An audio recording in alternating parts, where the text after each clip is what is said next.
Hello, everybody. Welcome back to the Boss Rush Podcast, a great place to play games and be better. I'm one of your hosts, Corey Deering, and alongside me, as always, is the PC Russell Race himself, LeRon Dog. Hey, what's poppin'? What's poppin'? No sleeves today, LeRon. Yeah, because last show I did us a disservice and I had full sleeves on. I know, you had long sleeves. People were upset.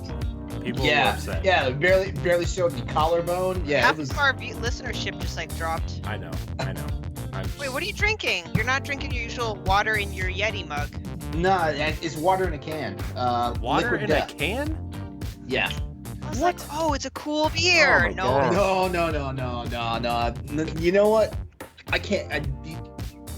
Wednesday nights are long nights for me. I can't do anything that's gonna take me out of the zone. Because I could drop a CBD gummy or something, and then just be a mess to everybody. Oh, remind me later. Maybe it'll be a topic. I mean, it could be for Boss Rusher. It could be for After Dark and it could be a mini topic about non-alcoholic beer. Because I tried it just because if there's a really long day, but I want the taste of beer, but not be sleepy. Mm-hmm. Anyway. Does anybody really like the taste of beer? Yes. I like the taste of beer. Okay. Yeah, I love the taste of beer. But you know what? As much as I like the taste of beer, I prefer cider. Yes. Also joining us is the mad pharmacist herself, Stephanie Klimov. Hello. 45,000 words and counting or something like that. Yes. Almost there. Congratulations. It's 50,000 for a full novel, right? That's right. Yep. That's right.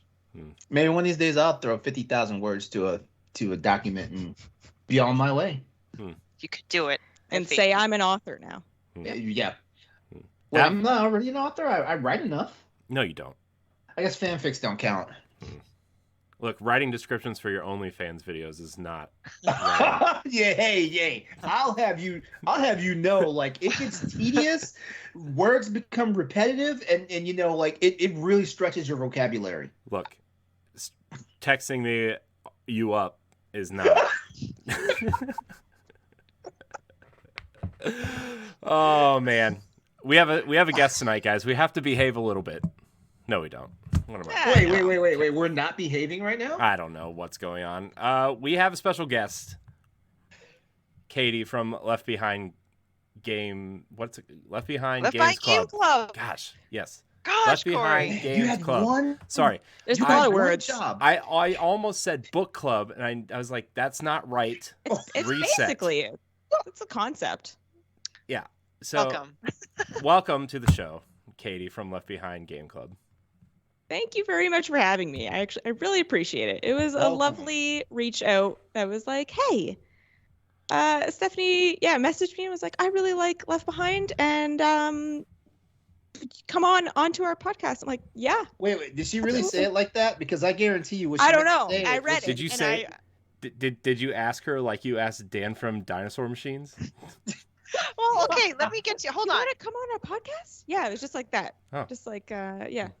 See, that's why I got super awkward, not awkward. I think that I'm awkward because I'm a super big fan of Dinosaur Machines podcast, and I'm a big fan of Left Behind Game Club. So I had the starry eyes, oh my gosh, I feel like I'm asking a celebrity to come on our podcast. Nope. Don't be weird. Don't be weird. Nope, you're not. You're not. No. It's really funny. But it was lovely. I was like, oh, it was very nice, and I was like. It felt nice, and I'm like, yeah, absolutely. And I listened, did my research and was like, yeah, absolutely, I'll come on this podcast. It sounds like a great time. Just a side note, I don't know, how much, are you friends with Jacob, or you just podcast with him? We have been friends since high school. We've known each other since high school. We were friends in high school, and then we had kind of that.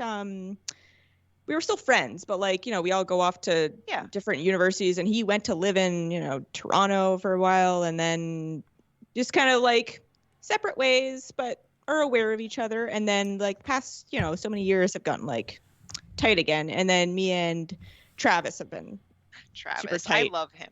Yeah. We've been very good friends ever since high school. I mentioned Jacob because I actually bumped into him at PAX. He mentioned that. But I felt bad because it was a bit awkward, but it's only because where I bumped into him, it was like a really busy walking area. So it's not like you can really stop in the middle of like this massive crowd constantly waving back and forth. I'm like, are you Jacob? I'm Steph. I love your show. Boss Rush. Okay, see you later.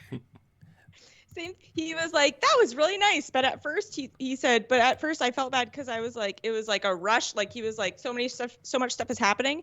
And then he's like, wait, what's happening? And then he figured it out and put the pieces together. And then, he said it. He said that was great. Hey. Yay. Blocks is in our chat right now. And Block? Yeah. Oh, hey Block. Hi Block. We miss you. I love Block. I love his like his dry kind of humor on his YouTube channel is the best. Everyone check out Block's gaming reviews. Yes. It's so fun. I love Block. But I hope you don't mind, Katie, if I just ask you a couple questions to kind of, get to know you more. Because I know the basics. I've heard you on various episodes. I'll admit I forgot you were on Detroit because that was so many episodes ago. That was a long time ago. You're on Emily is Away. Emily is Away too. So kind of how'd you, get to be on there? And actually, I'm honestly kind of more interested in what kind of video games do you like to play? Because when I listened to Returnal, which I listened to today, you're kind of going on how much you like games like Returnal. And so I was like, oh man, I wonder if is she like a Sony fan, or is she multi-platform? What kind of stuff? Tell us. So I am mainly a PlayStation and PC player. All right, I love this lady. Let's do this. Let's go. I wouldn't mind one day at this point because of how many properties they're just accumulating. At some point in the near future, I'll probably end up getting an Xbox too, but never had one before. Just always had PlayStation. I play all kinds of things. I have like a wide variety. I'll play like strategies. I'll play puzzle games. I'll play Returnal. I'll play Souls games. Like I love everything. I don't really have any. The only gap that is kind of what is it? Not narrative novels. Something. Visual novels. Visual novels. Visual novels are. I've played like Gone Home, but like I feel like a lot of them are like Japanese and anime kind of based, and it's a hole in my game. I'm not a big anime person, but and most of them are kind of, You should hear some of our dramatic readings of these. Hear some of our dramatic readings of these things on After Dark. It's fun. Sometimes. That was our very first episode. Yeah, I brought the topic of naughty video games because there's so many of those in the Nintendo eShop of all places. So I started looking at them, and they're just kind of really written in a comical way, even though I'm sure it's not meant to be comical. So yeah, we just did a. You also bought one at PAX. That makes it better. I did buy one at PAX with an art book. Okay, the best art book I have next to Zelda's art book. It's right there next on the shelf. We have The Legend of Zelda, and then Perky Little Things. It's fine. Same genre, guys. Come on. I don't know. Everyone has their thing that they like saying. Like Stoy likes using the word taint, but for me, I just must always say the name of a naughty video game in a podcast. I don't know. Anyway, sorry. That was my tangent. That's fine. You're excited. We get it. We get it. Well, Katie, we're glad you're here. We have a little bit of housekeeping to do before we start the actual show. As always, we will begin the show with our Patreon producers. If you are a Patreon producer, you get your name shouted out on this very show. This here show. Patreon.com/Boss Rush Network. For $1, you get the Boss Rush podcast 1 week early. You get Expansion Pass 1 week early. You get After Dark 2 weeks early, and you get Standard Definition 2 weeks early. All that for just $1. But the $5 tier, you become a producer. Now let's read our $5 producers here on the Boss Rush podcast. We have Quentin Jackson, Rebecca Jewell, Adriel Munger, and my wife, Sana Dierig. Thank you guys for subscribing at the $5 tier. Remember, all of our content is free. If you go to Patreon, you just get some stuff early, a few extra little perks, stuff like that. We appreciate your support, as always. Like, subscribe, share, rate, and review wherever you listen to this podcast. Well, guys, other news. Nintendo Power Block 300 is coming up. I have officially posted the 300 merch to our store. So if you go to bossrush.net and click on the store icon, it'll take you right to our store. You can buy your favorite merch. I also noticed... What? Oh, sorry. Nope. No, finish your merch. You noticed what? What did you notice? I noticed that you changed the thumbnail for Nintendo Power Block. I did. Looks great. Thanks. I'm ignoring your McDonald's comment. I'm trying. Oh, you said it, not me. You said it, not me. I know, but I saw the smirk on your face, and I know the audio listeners can't see it, but they know. I'm smirking because it makes me think of McDonald's. It's a smirk you can hear. Okay. Anyway, how about that merch store? Yeah. So 300 merch is up. If you like Nintendo Power Block, you can go over there and get your 300 merch. Very excited. I don't understand how that show is 300 episodes old, but here we are. And you can also buy merch for all the rest of our podcasts, including this one, the Boss Rush podcast. So, anyways, everyone have a good weekend. Have a good week. I'm trying to remember what I did. Well, speaking of guesting on podcasts, I guested on one last night, so I'm going to talk about it because I love these guys. Secret Friends Unite. I've known them for as long as I've been podcasting. I've known them. Todd is one of my favorite people. Mark is one of my favorite people. I was on their video game podcast, Co-op Mode, last night, and it was a Star Wars-centric episode. We kind of talked about, because obviously today's the 4th, May the 4th. Am I contractually obligated to say something Star Wars? By the way. No, you're not. No, here we go. Not. Nope, I got one. LeRon just looks so Are you ready? irritated. Are you ready? Very unimpressed. Are you ready, LeRon? Ready. What am I ready for? How hot is the inside of a tauntaun? Oh, God. Here we go. Oh, I don't know. Lukewarm. Oh! Get out. Leave. What is a what is a Jawa's favorite cocktail, LeRon? I don't know. Come on. A vodka utini. Ah. Do you have any more? Oh, come on. I'm sure when Star Trek Day rolls around, you'll have some sort of Picard joke. First contact day already happened, and guess what? I did not blitz you with that crap.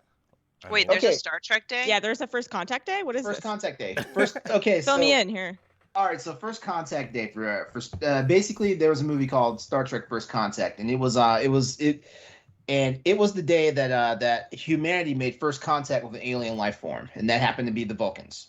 Yeah, and that day in the movie took place on April the 5th, 2063, and we've already had First Contact Day, and guess what?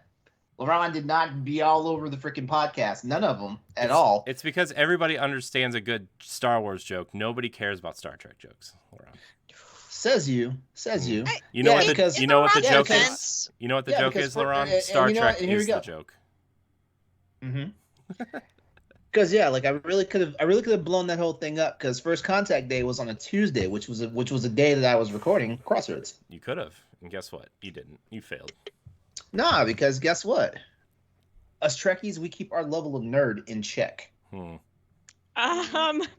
not sure about that. LeRon, I just think the Star Wars people just made it really kind of catchy because it's May the 4th, which sounds like the phrase "May the Force." It's cheesy, and then it's right there. That's how it catches on. And then you turn around and say "Revenge of the 5th." Come on. Yeah, you got to make it a. Really? Yeah, it's a marketing thing. Yeah, I don't like that. You got to get that merch marketing? out there.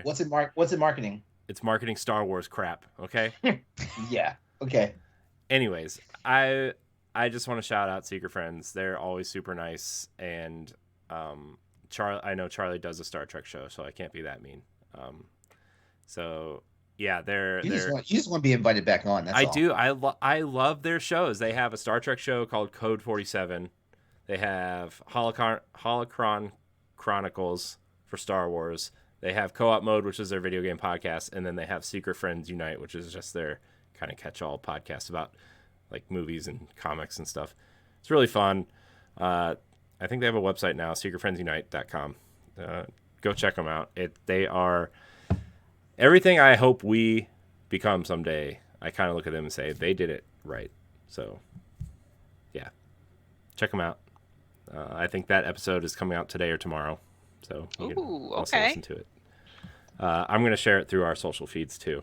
So, if you can't catch it on theirs, you can catch it on ours. But it was super fun. We talked a lot about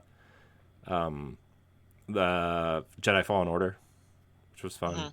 Talked a lot about retro Star Wars games like Super Star Wars and the Scorpion Darth Vader. That was a fun conversation.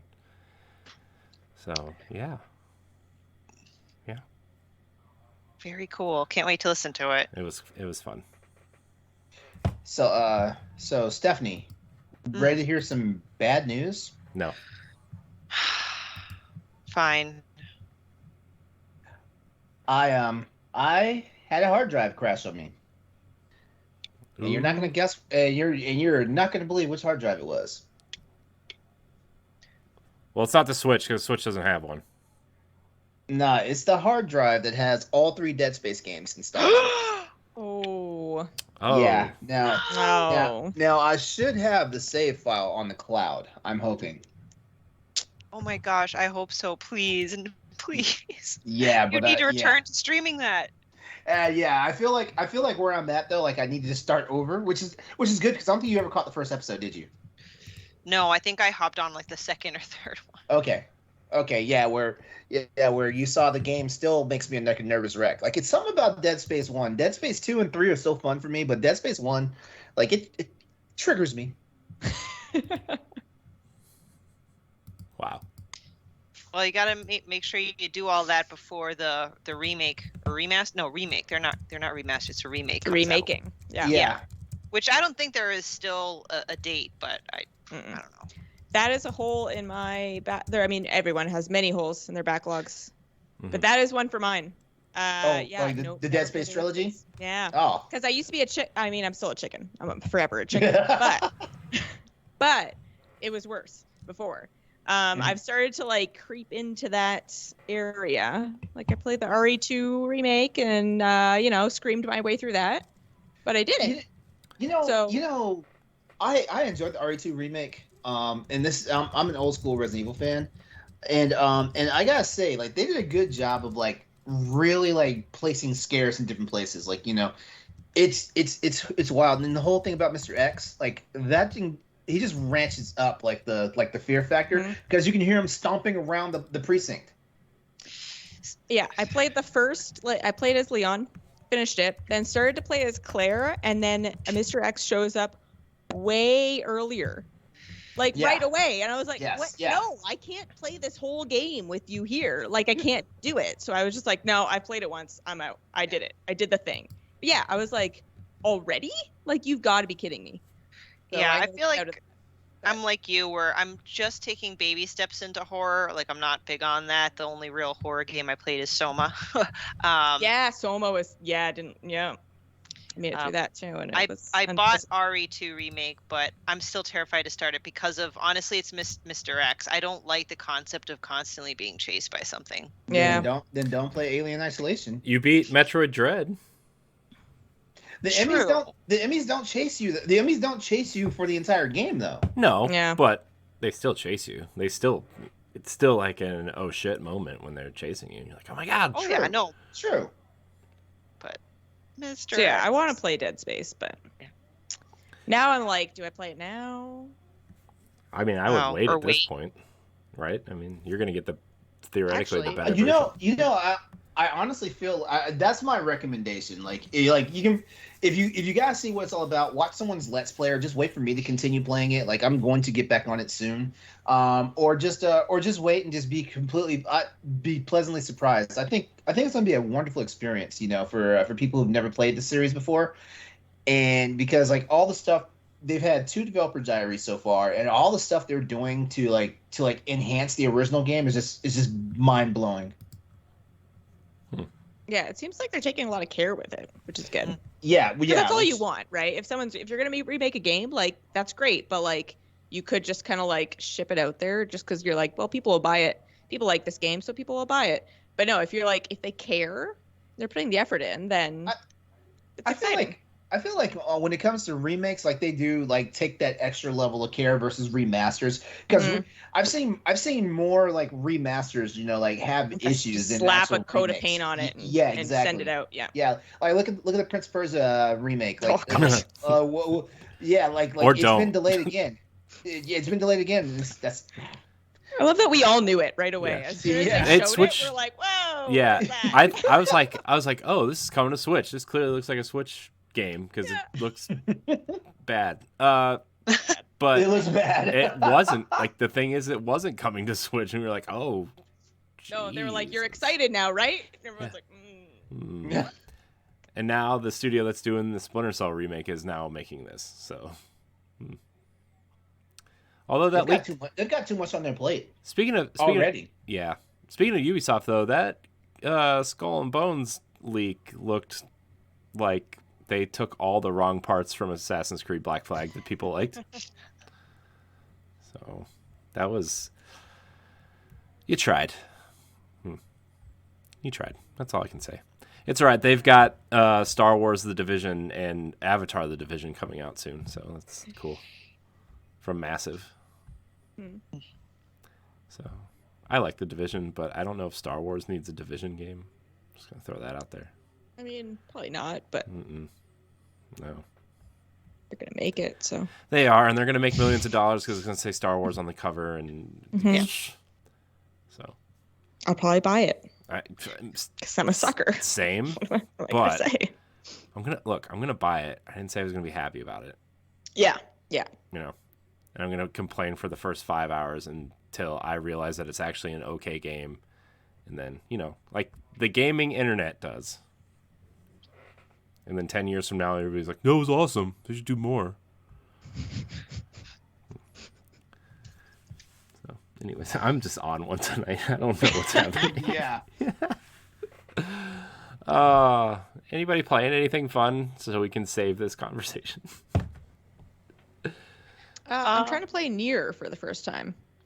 Oh yeah, Nier. Which one? One? Is it Automata or Automata? It's I've never known. Automata. You say that with conviction. I'm gonna trust you. It doesn't matter how you say it. Great, fantastic. I'm trying to play that for the first time. Yeah, how's it going? Good.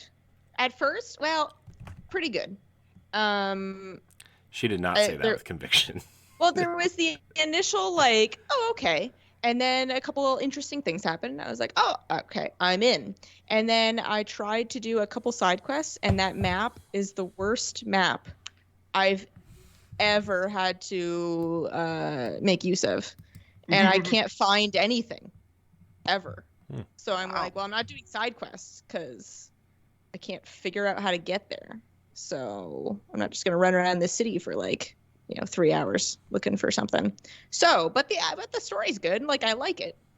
And apparently you have to play through it 5 times. And so I'm on playthrough 2. Nice. But apparently they get shorter each time, which is good. But, yeah, it's interesting. It's, you got your robots and your androids and your people and your aliens and all the things. So. Nice. Oh, shout out to Grayson who mentioned that Automata is incredible. When I say that real fast, I think of onomatopoeia, which is totally not related. But I also want to do a shout out to Grayson because I saw on his Twitter that one of his articles got referenced on ukulele, like an entry of Wikipedia on ukulele. Oh, so you got reference in really? Wikipedia. So you rock, Grayson. Grayson's just cool anyway. Everybody should follow Grayson Morales on Twitter. Yes. I've heard it gets more interesting the deeper you go. So I'm already pretty satisfied. So I'm like, all right, I'm excited for it to blow my mind. But that also sets the expectations a little bit high. So I don't know. We'll see how that goes. You're setting some expectations there for sure. Nice. Are you playing anything else, or just that? I've hit the pause button on Elden Ring because I can't do that. Like, it is all consuming. Mm-hmm. And I have to play Nier for podcast reasons. So I'm like, no, I have to. Like, I physically have to. It's a responsibility of mine. So I have to like push Elden Ring away because otherwise I won't stop playing Elden Ring. Like ever. How do you like it? I mean, because I always like asking everyone that question because, I mean, we've had this as a topic before on how it tended to have a big divide between the get good gamer crowd and the, oh, it's too hard, why isn't there an easy mode crowd? So I'd love to know what you think about it in general. Elden Ring, I love it. It's so good. I mean, I love From games. Like, love them. I'm all in. So this was like, you know, Souls, but a ton of it. Like all the Souls you can possibly get, and you can run everywhere and do everything, and you have a horse, and it's awesome. But yeah, I think I like that. I like that Elden Ring came out, and like a lot of people have kind of gotten in, and they're like, "Oh, it's honestly, it's not that hard. It's not. It's just like I feel like the crowd, the like core original crowd of like Souls players, are like, you know, the Souls player is they almost want you to think it's hard, so like they're more special than you. I think like it's not that hard. It's not about the difficulty. It's about the patience. Yes, it's not for everyone. That's not saying it's for everyone. Absolutely, it's not. Yeah. But yes, it's not a thing where it's like, no, it's exclusionary because you're not good enough. Like, no, it just might not be for you. Yeah. But I feel like a lot of people have gotten in because they're like, oh, it's not that hard. Yeah. It's not that serious. I've said it multiple times on this show. Like, I don't think Dark Souls and Bloodborne are that hard. Like, I would rather play Dark Souls than Mega Man. I'm gonna just say that. Yes. I agree. Yeah. I mean, I think it's an old school kind of slow, be patient, learn the moves of your enemies, and you'll be fine. I'm not saying it's not challenging at points, right? But it's not like... No, there are times where you want to throw things. Like, don't get me wrong. Like, there'll be at least a handful of times throughout the game where you will be like, I want to throw something. But then you beat it and you feel good. Yeah. But yeah, it's not okay. It's not some elite thing. Like, it's... Yeah. My friends that play a lot of Souls games, I've heard that Elden Ring is actually one of the easier ones. It is. It's like up there with like Bloodborne in terms of difficulty, if you want to call it that. So, like easy, because Bloodborne was pretty easy. Relatively speaking, yes. Compared to the other Dark Souls games, Bloodborne is easy. It is the easiest one to get into. That's how I got in. Elden Ring just gives you more options, right? As opposed to the other ones that are like, no, like it's more narrow of like the options of how you can play it. Like Elden Ring gives you a bajillion different ways of how to succeed. So, yeah. But yes, in conclusion, I love Elden Ring, but it's in the corner because otherwise it will consume my life, and I have other things I have to accomplish. I have not played Elden Ring yet, so it's so much fun. Eventually, but not now.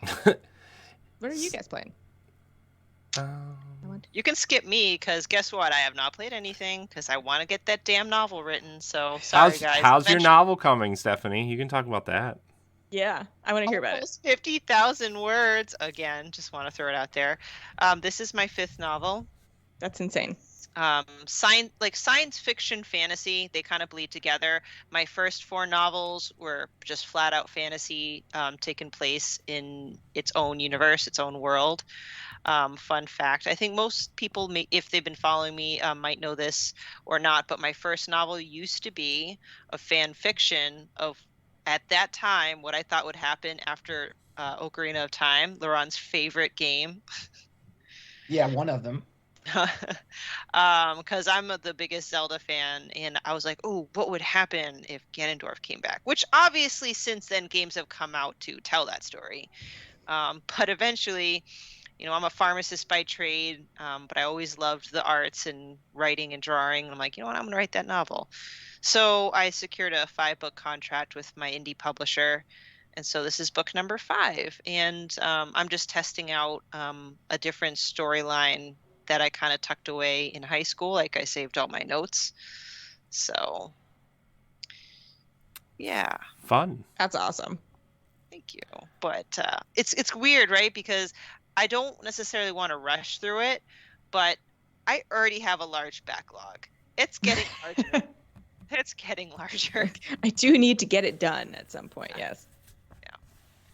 Nice. I mean, prior to that, I was playing Kirby Forgotten Land. I think Tunic was one of the last games that I played as well, so. Cool. And still trying to beat Ghost of Tsushima, which I'm still not through yet. LeRon, what are you doing? What are you doing with your life? Well, I haven't played anything recent because last week I was doing some unpacking and found my 3DS. So I was like, you know what? I just want to check something out real quickly. Turned it on and the SD card was corrupted. So what do you do when you have a corrupted SD card? You go out, you buy another one, and then you modify your 3DS. Okay, Mr. Tech Talk. I don't know anything about that. Don't worry. I told you when the 3DS store goes offline, I'm sending you my 3DS to do that for me because. Yeah. Well, the thing that upsets me though is I don't know why I thought this. Because I have quite a few Monster Hunter games for the 3DS, and I no longer have save data, and that kind of upsets me because I don't know why I don't know why I thought this. Maybe it's because I'm just old school Nintendo person where like the stuff was saved on the cartridges. Yeah, so like I lost all that Monster Hunter data and everything. So I was like, you know what? Fine, I'm just gonna go fucking ham. I just started modifying the fuck out of it, right? And then guess what happened? I start playing Advance Wars Dual Strike, and now I'm just mad all over again because there's no damn Advance Wars game on the Switch yet. You're torturing yourself, LeRon. Yeah. I know. I haven't pulled out the damn strategy guide Corey, what episode of the Boss Rush podcast was that when we pulled out all of our strategy guides? Oh, it was probably 6 or 7 weeks ago. But yeah, like I'm so. I know. I love a nice strategy guide. You know, I like a good hardbound. I like the ones with the art books in them. It's just a good time. I would love for games to come out when they're announced. Nintendo, you said this game is coming out December 5th, 2021. If they did that, we would have had Zelda 2 years ago, okay? Come on. So. Yeah. Like I'm not even mad at Nintendo because they delayed it because of the current reason. I'm mad they delayed it because of the initial reason. By the way, like don't unveil a fucking game at E3, which is in June, and say it's gonna be out in 6 months, and then 6 months later, it's like, ooh, we gotta push it back for 2 months. Then you show up on the store to go pre-order it the 2 months later, and it has a stealth, it has another stealth like date change. It's like, what the fuck? Y'all didn't say the last one. Yeah, I know. I'm just gonna drive this home until Advance Wars finally comes out. Then I'll shut the fuck up. Wow. But yeah, I haven't played anything recent. Like there's been no Monster Hunter. There's been no Monster Hunter. There's been no Cyberpunk. There's been no Final Fantasy. There's been none of that. Man. By the way, I've been playing a whole bunch of old school shit though. Like it's been nice having this little trip down memory lane. Even though I tell you what, the other thing that's upsetting about the fact that I lost all that data for the 3DS. I was at the end of Metroid: Samus Returns. Like when I say at the end, like I was fighting Proto Ridley. Well. Oh, that sucks. So now I don't know how it ends unless I start playing it again, which I don't know if I want to play it again. I mean, you could just play it again. It's not like it's a long game. It's not a long game. No, it's not. As a matter of fact, I'll be honest with you. I don't remember like playing it that many days. Like I started playing it, and the next thing you know, I was like, oh, it's over. That's what I'm saying. It's not that long. Yeah. So that's basically been it. But I have been watching this show called Minx, which we're gonna talk about on After Dark because this is the flagship of Boss Rush, and we can't talk about the shenanigans that went down in that show. Like it's HBO Max show, MINX Minx. Just look it up if you want to figure something out.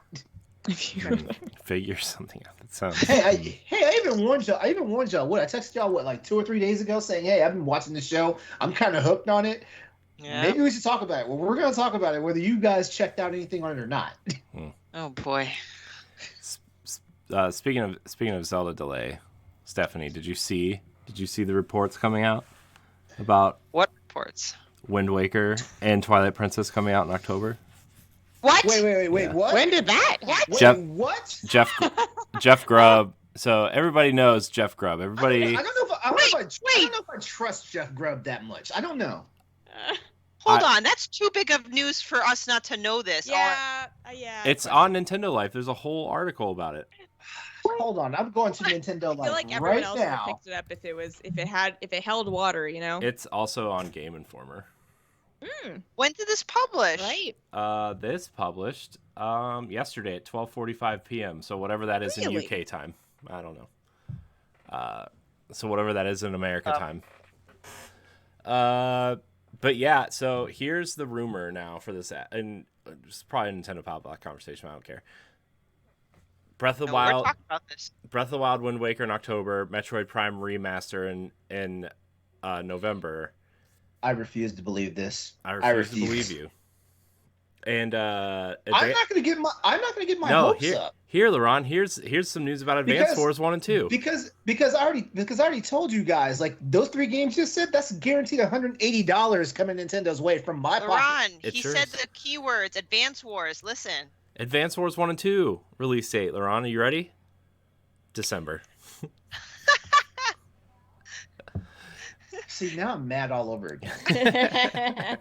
Well, good thing it's just a rumor, right? Yeah. Yeah. Here's the quote. It says they want. This is why we have a section on Crossroads. It's called Rumor Control. Mm-hmm. This is why we have this. Well, this is a general conversational show, so we can talk about whatever we want. They want to have a Zelda thing every year. They've been holding on to this. Why wouldn't they just put it out this year? And if they don't put it out, or some other Zelda's thing this year, instead of just waiting for Breath of the Wild 2, I just will not understand. I don't... Wait a damn minute. Listen. Why do they want to have a Zelda thing every... Oh, okay, I'm sorry. Go ahead. They did say that when Breath of the Wild came out, they said they wanted to have something Zelda every year, and they have since then. Because Breath of the Wild, Hyrule Warriors, Link's Awakening, Age of Calamity, and Skyward Sword. And this would be a year that we don't have anything. All right, keep that same fucking energy from Metroid then. We just got Metroid Dread last year, dude. Corey? I swear to God. See, the first boss rush stage show that we have is not going to be pretty. Dude, I'm so like after we started talking about that, I got so excited that I planned the whole thing, and I don't even know if it's ever happening.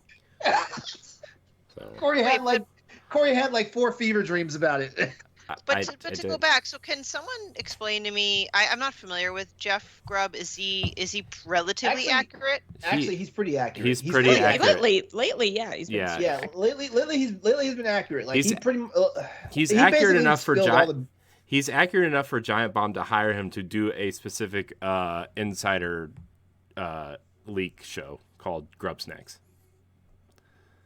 So. That's an awesome name. First of all, it is. Well, they started it right when Bug Snacks came out. So, wow. So here's my question. Then, wow. like whose ears do we have, or whose pockets are he in? You know, like stuff like that. Because what favors do I have to turn to get information like this? I don't know, LeRon. Because I would definitely love to know when Monster Hunter 6 is coming out. Next year. Didn't you look at that giant Capcom leak that said 2023 on it? The Capcom leak can't be trusted because is there something that already should have been out by now that I think everybody wanted? I don't know. Oh, I gotta look. That game that they showed off at the PlayStation 5 reveal was supposed to be out this year, and then they delayed it to next year. Oh, yeah. It's called that one where everybody thought it was Kojima's next game. Mm-hmm. Oh, yeah, girl that's on right. The moon or something. Oh, yeah, the astronaut-looking thing and the city. Weird. And yeah, they didn't really show anything, but for some reason we thought it was coming out. Yeah. Yeah. So that was cool. Wow. Now I'm like, I gotta like stop. I gotta not think about it because if it doesn't happen, I'm gonna make him cry. They will. Probably not You gonna know happen. what? You know what they'll also re-release, Stephanie, is those amiibo. So they'll probably re-release the Wolf Link amiibo. That's the amiibo that I want. All right, so here are some of the things that we were supposed to see by now from the Capcom leak. We're supposed to see Dragon's. Well, let me see. There has not been a Resident Evil Outrage yet. There was Resident Evil Outbreak, though. Wasn't that the multiplayer thing that came with 3? Or was that something else? And didn't they cancel that? Like, yeah, I don't think it came out yet. Oh. Yeah, it's incomplete. Oh, well. Yeah, there's been no announcement for Dragon's Dogma 2 or Street Fighter 6. Street Fighter 6 was announced, though. Yeah, Street Fighter 6 was announced. Oh yeah, you're right. Yep, because they right. used that Photoshop stock image. Yeah. Oh yeah, for the thing, yeah. Yeah. Yeah. And he was all broad and wide, and everyone got excited about it. Yeah. Yeah. One of my monitors just died, by the way, everybody. So. And then there's supposed to be another Mega Man game. Yeah. Oh man. That mobile game came out this year, and I think they're going to reveal Mega Man 12 at the whatever the non-E3 crap is this year. The Jeff Keighley Super Game Fuckfest. Which you know what, guys? We need to take notes this year. Do we? Take notes. We need to take notes. We need to take notes on all this stuff. Like to hold people accountable? Is that what you mean? That's not what I mean. That's not what I mean. LeRon, that is a job for you because I did Boss Rush at night last year and I almost died. So. It was fun though. For who? It was fun. It was fun. Why wasn't I? You know what? I'm curious. Why wasn't I not invited to any of those panels? You were invited, and you said, I will do the PlayStation one. That was the conversation. I do remember that. And Sony didn't have a PlayStation 1. Yeah. And, you said you would do the Capcom one because you want to talk about Monster Hunter. Which we did. You know, yeah. You're right. But I didn't get invited to any of the other ones. I said, does... Katie, this is the kind of bickering that I have to deal with every week here, and I just sit here and listen to it. You're just like, You let them work out the problem. You know what? It's because like I like to make Corey squirm just as much as Corey likes to make me squirm. So it's one of those things. Like we do it to each other. Standoff. For sure. I don't get in the middle of that. So speaking of, I was laying in bed the other night. I was finally done with everything. LeRon, like I'm watching something on TV. LeRon texts me, "Hey, you up?" It was 10:30 at night. What was it? Sunday night, right? It was. It was Sunday. Yeah, it was Sunday. I'm looking. I want to get the story accurate. Oh goodness. Well, we're definitely going to want to do it this year, even if while he's looking it up. Even though there's no E3, there's going to be a Nintendo Direct of some sort in the general time frame. LeRon, State of Play should be due soon anyway, right? Yeah, there should be. Yeah. It was 10:51. I told you it was. Yeah. So it wasn't super late, but it's a Sunday night, so I want to make sure. One or two nights of Boss Rush After Dark I could do, but we did 6 nights last year. And that was when I was working my other job, and I was working like 12 hours a day, and I had to be up at 4:30, and I was up till like 2:00 editing everything. Okay, well, I mean, I get it. My fault. This whole thing is my fault. Everything we do is my fault. I didn't say a word. I didn't say a thing. It will be different this year. It'll be different this year. It is my fault because I started this crap. So everything that comes after this is my fault. It's on recording. Whether it's good or bad, it's my fault. Katie, you're my fault. Sorry.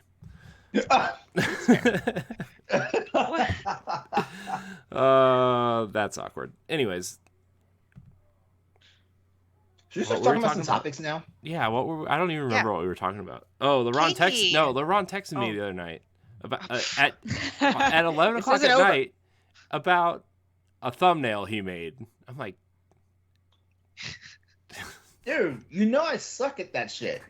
I do. As a matter of fact, everything. Okay, here, complete transparency for everybody's listening or watching right now.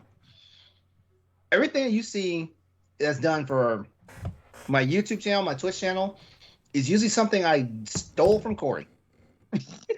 I do not have the artistic talent. If I had the artistic talent, I would be doing it. I write, and that's so you need a catchphrase for something. I got you, but you want me to put together a nice little panel or something? Nope, that's not me. So yeah, so I sent Corey a text at like 10:51 on a Sunday night,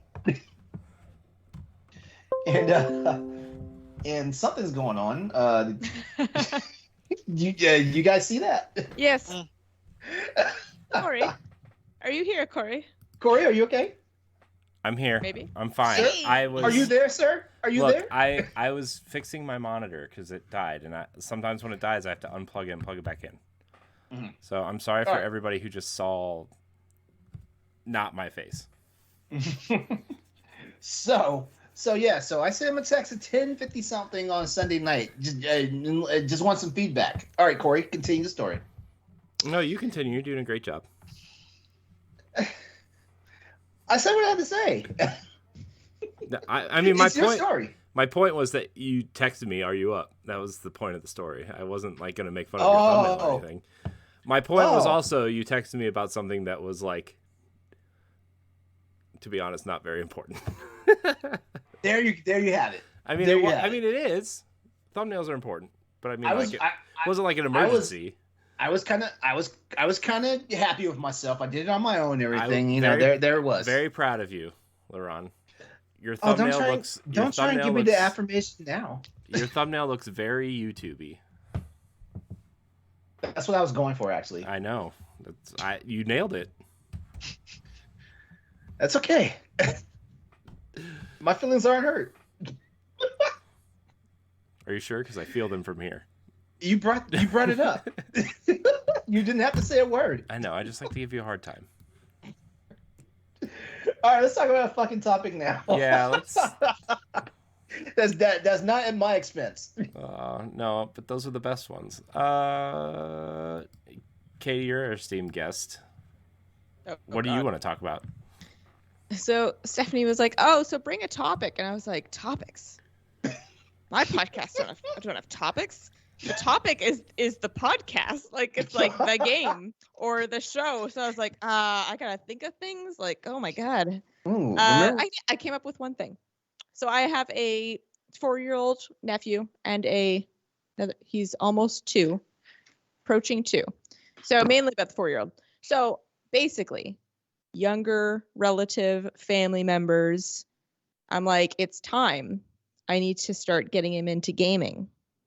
I'm thinking, and I'm like, what do I have? But I did not keep most of my old consoles. So like a lot of like my PS1 games would have been probably perfect, but that's okay. But anyway, in general, I can get the like Sega collection thing that has Sonic in it, which I started with a lot of Sonic when I was a kid. So I'm thinking maybe some Sonic. Ideally, I think Mario would be the best thing. I'm thinking like Mario 3, because I think back to what I started with. And it was mainly a lot of like Mario 3, Mario 1, some Sonic, and then the rest is kind of a blur. But so basically to the group, what would be your approach to bringing a young human into gaming? Well, I let my daughter play. So I was messing around on my Xbox the other day, and my daughter loves to say the word Xbox. She's like, "Xbox? That's your Xbox? Can I play Xbox?" I'm like, "Fine, we'll sit down, we'll play Xbox." So with Game Pass, you can do cloud gaming, and I don't have any kid games downloaded in my console because why would I? Yeah. Right? I mean, whatever. I don't. So I loaded up Super Lucky's Tale on Game Pass. Just to whatever, right? And so what you don't do is give a almost 4-year-old a 3D platformer. Yeah. I mean, so I've been wanting to like I've been trying to figure this out myself, and so I have my Switch Lite loaded up with a bunch of 2D games like Yoshi's Crafted World and Sonic Mania and New Super Mario Bros. U and those types of games. I also have like the NES and SNES and Genesis collection things downloaded. So I'm going to start with that. I also have Mario Kart on there because they have that kid mode on it where like they always stay on the track and they're always going. They're always going forward. They're not gonna like spin out and go. I was about to say you're trying to raise an unadjusted adult. Mm-hmm. Yeah. You know what, LeRon? Just because you can't play Mario Kart doesn't mean my daughter can't play it. That game infuriates the fuck out of me. Okay. Trying to work her up to Monster Hunter, LeRon. Okay, just relax. Teach her the systems. Here's your crafting. But the other thing the other games I've downloaded were 1-2 Switch and ARMS and Nintendo Switch Sports. Because they're not like real video games, but they're gamey and like video gamey enough to like she feels like she's playing, you know? Mm-hmm. So that's kind of where I'm starting, although she hasn't shown any interest past like 5 minutes because she has the attention span of like a gnat. So but yeah, that's kind of where I'm starting. My nephew is super into video games. He just turned 9, and they got one of those like game trucks for his birthday where it's like a truck with like a trailer with like 4 big TVs in it, and they have all the consoles hooked up to it, and they were playing like ARMS and Mario Kart and Fortnite and like at like a party or something. Like yeah, this is a thing you can call. You like call a service. them. Yeah, it's a service that you call them, and they bring the trailer to your house.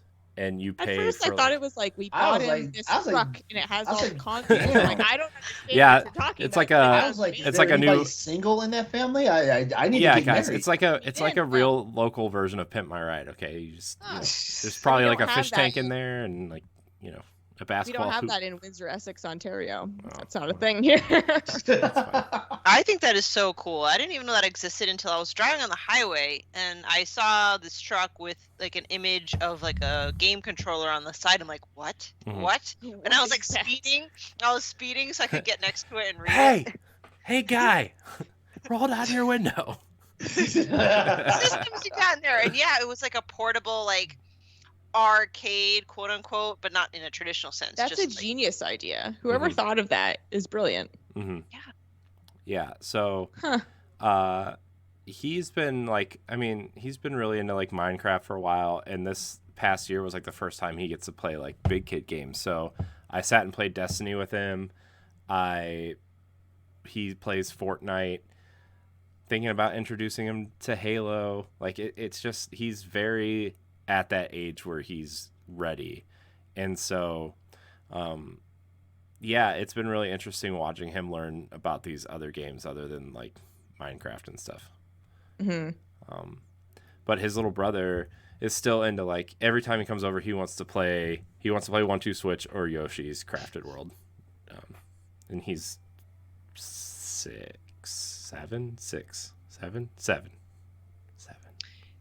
We're going to go 7.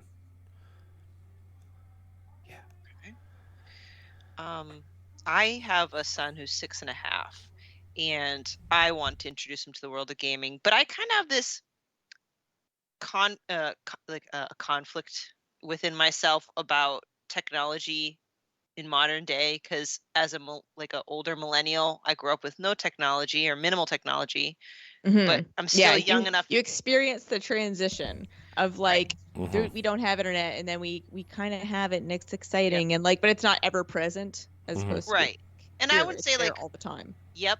And I wouldn't say like I'm too old where like I don't know how to get on the Facebooks, and stuff like that. Wow.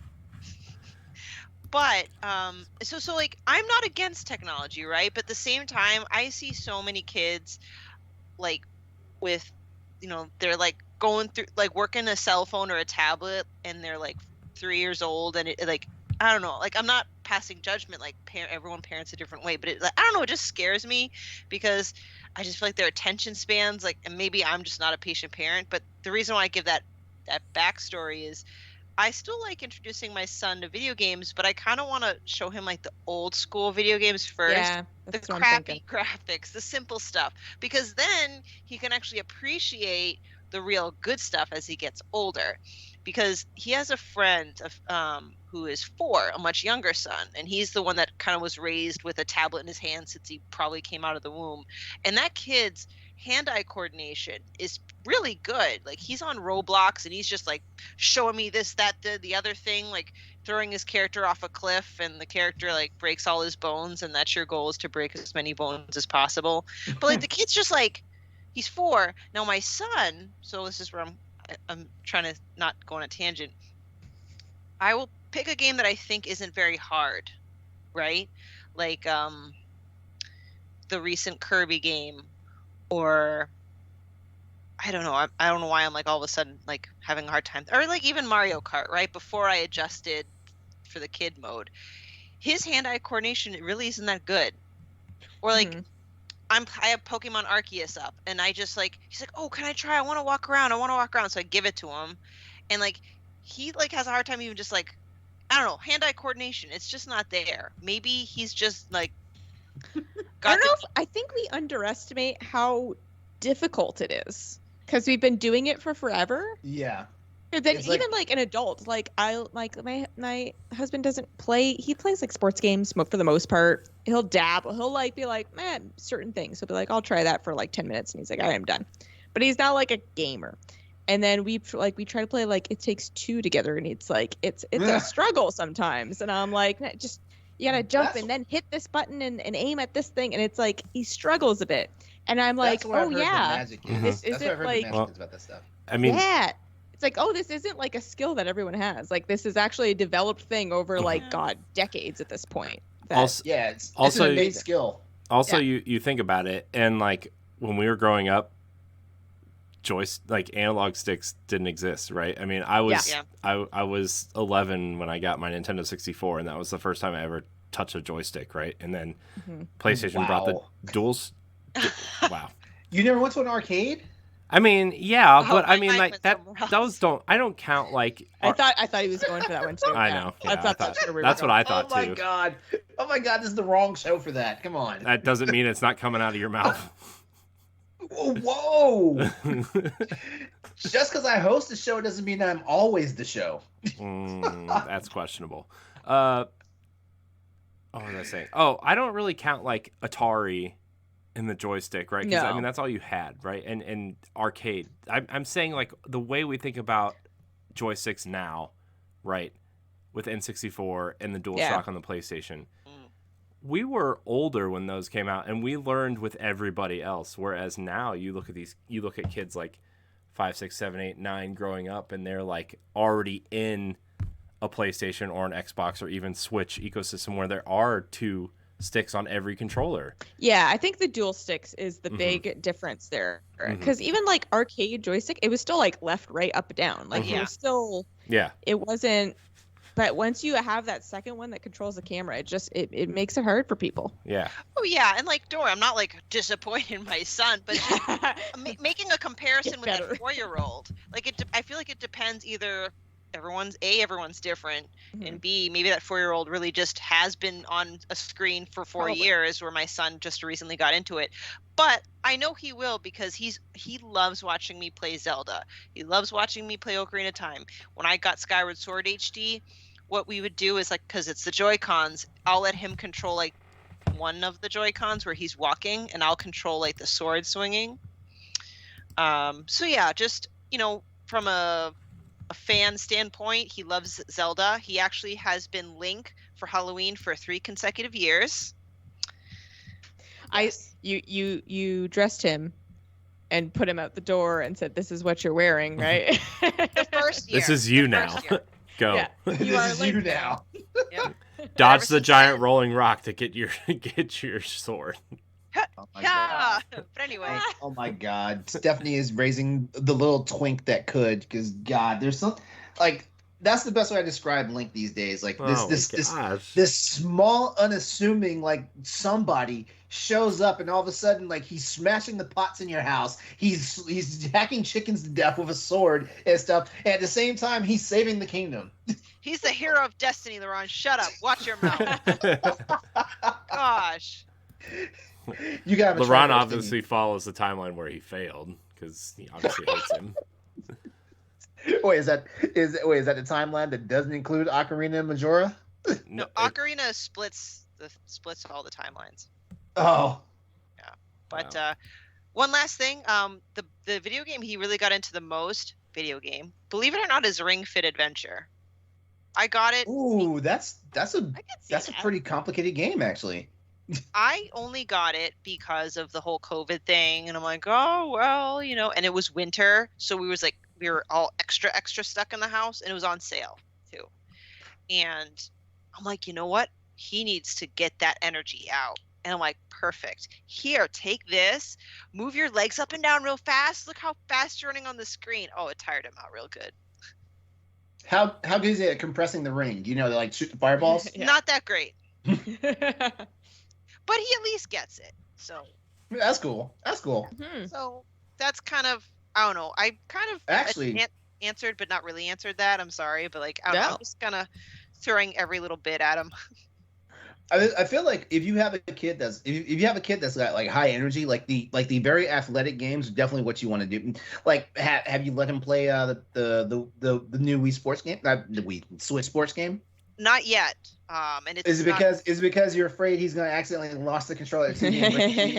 No. I just honestly have not had enough time at night to do so, but that's a side note. I actually saw, and I guess I shouldn't say I'm surprised, articles following the release where they're like, oh, people are smashing their TVs and hitting each other. I'm like, guys, it's the first freaking thing you see when you turn it on. Make sure there's enough freaking space between you and your TV. It's like do they not use the wrist strap? I guess not. I don't know. I just Well, the good news is my TV is wall mounted pretty high, so I'm not gonna bust my fucking television playing it. Okay, well, yeah, that makes sense, and I'm looking forward to showing him how to. I feel like he's really gonna enjoy that too. Mm-hmm. Yeah. So, do you feel? I think I already answered my question. Because Corey, you mentioned how your daughter mentions Xbox. Do you feel like one particular console is more kid friendly to introduce to? Whether it's the console itself or the content, the selection of games they provide. I think Nintendo kind of wins that battle right now, right? Are you sure? Do you not tune into After Dark? You know, LeRon? You know what, LeRon? Come on, Stephanie's brought us up to speed on all these naughty games that are on that system. I think Nintendo wins that by a landslide. I think the Joy-Cons are easy to understand, like the Wii remotes were, right?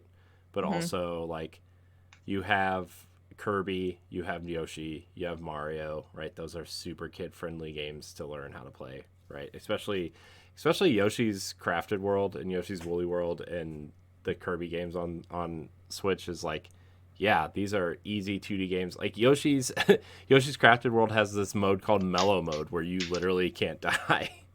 So there you go. And so I think that's probably where we'll start. And then as she gets older and understands what to do, like she'll move left and right and jump a bunch of times, but she's one of those kids that just hits the same button over and over again. And then she'll hit the screenshot button over and over again, and she's like taking a bunch of screenshots, and she's like, "Why am I not moving?"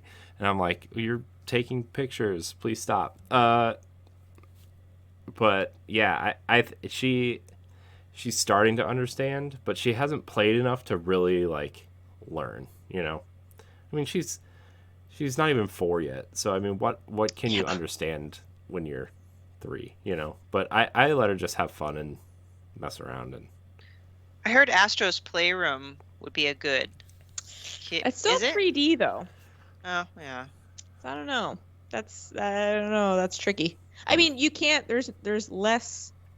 There are areas where there's no dying, like the initial little hub thing. You could run around and jump, I guess. I guess certain areas would be a good, little training ground. Once you actually get into the levels, though, they would not be able to do it. Okay. No, there's a glider thing that you have to navigate through stuff, and there's platforming. Okay. Yeah, no, they. But I don't know. I think my big suggestion for this is because I'm thinking I don't really have any little ones, adjacent to me right now.